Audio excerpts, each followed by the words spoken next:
પ્રભુજી અને ભગવાન એવું ધ્યાનમાં રાખ્યું કે પ્રભુજીનો બર્થડે પણ રવિવારે જ આવે અને રવિવારે આવે. તમે જુઓ, હરે કૃષ્ણ.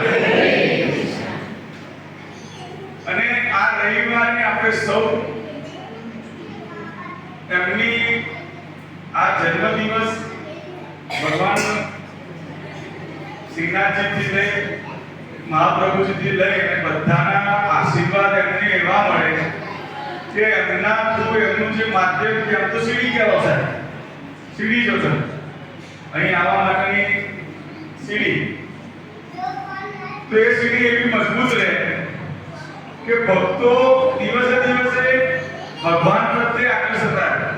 અને આપણે સૌ સાથે મળી આ ઇસ્કોન મંદિરના ભગવાન કૃષ્ણના ગુણગાન ગાતા રહીએ, જેથી કરીને આપણા પોતાના જીવનમાં પણ પરિવર્તન આવે